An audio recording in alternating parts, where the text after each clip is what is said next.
Twins are a whole different ballgame. That's a natural selling point if ever there was one. People almost looked at like the whole thing as, oh, is it contrived? Or, you know, you can't help being identical twins. It just worked, I think, and the name was very apt.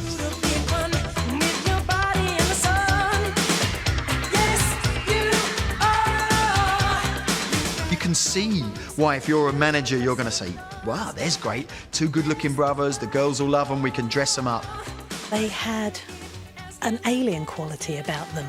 They looked rather perfect, and they very much worked hard to portray that the relationship between them was also one of perfection. We didn't audition for Bros. I mean, we first started playing in bands together when we were 12 years old. We had our first band. We were called Caviar. We didn't have a fucking clue what caviar was, we just knew it was expensive. And when we found out it was fish eggs, we were like, OK, drop the name. Their songs were interesting, they had a fantastic image, and they had very good, strong management who had a vision of where they should go.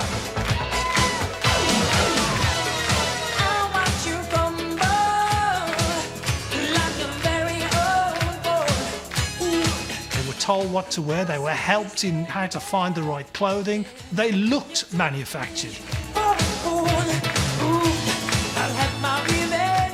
And if you're the brother and you're the twin, it's purely just DNA, it's just coincidence. There's nothing set up about it.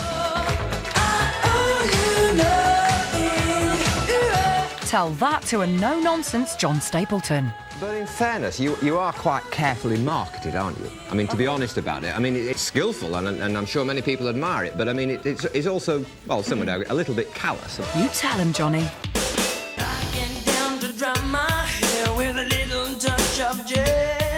They stood there and told you, we are big stars.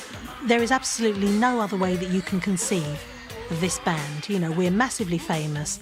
And immediately they fell into the lifestyle.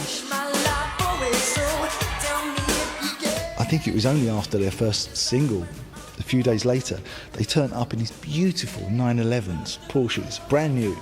And straight away, I'll think, where's the money coming from? You know, I've been doing it for 3 years at the time, and I never had any money. Well, it helps when your first 5 singles all go top 5 within 1 year. Everybody knew we were. That was like the epitome of rock and roll. We landed by helicopter, 10,000 people waiting for us. That was like what we did. It was always larger than life. It was always mad.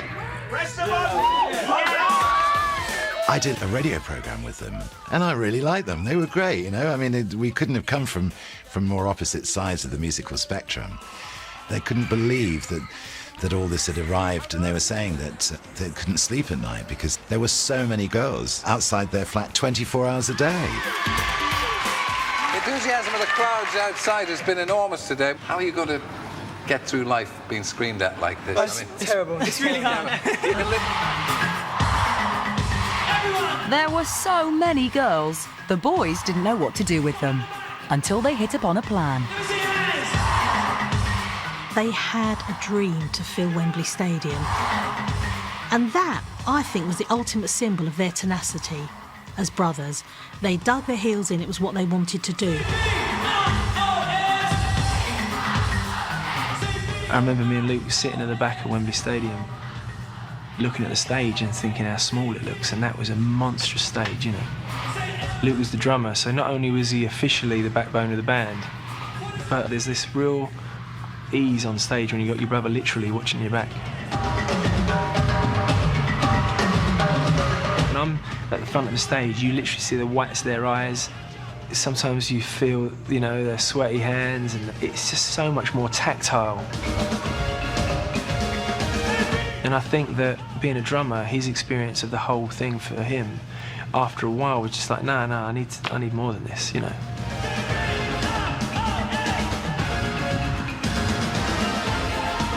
In terms of marketing, the twin thing worked very well. In reality, in terms of achieving some sort of balance within the band, I think it was a cause of struggle. The twins then did what so many boy bands have done before. They rebelled against their management and decided to do their own thing. Their own serious thing. oh dear. 3 o'clock in the morning. Possibly they did write some very good, valid music for that third album, but that's not really what Bros was ever about. Darkness of no man's land is close at hand. When they really wanted to stretch their wings as musicians and creators, they couldn't break through that barrier of the hype. The new mature style flopped, and for the first time in their lives, the brothers started to go their separate ways. You're born on the same day. You grow up together. You go to school together. You usually have the same friends, and then you have the same career. I think that there is an overload factor that contributed to the end of our band. In some ways, I wish we hung in there, but Luke called me up and said, "That's it, I'm done. If somebody wants to leave the band, that's it. It's done. What are you going to do? You can't force them." I knew in my heart that I would probably never be on stage with my brother again. It's a very painful moment. Why, oh why are we not famous anymore? Luke remains disillusioned about his music career and refuses to revisit the Bros era to this day. He's now trying to establish a movie career in Hollywood. Back at the station without you. Or asking me how you are. Matt went from the frying pan into the frying pan in Hell's Kitchen. And is now carving out a solo career. My heart skips a beat, oh, just the thought of you ever leaving. I have to constantly remind myself that it's okay and we don't have to be connected at the hip. I guess I'm the twin that wants to hang out of him. He's more independent. To jump on stage for a couple of hours with Luke again, I think would be a really amazing experience.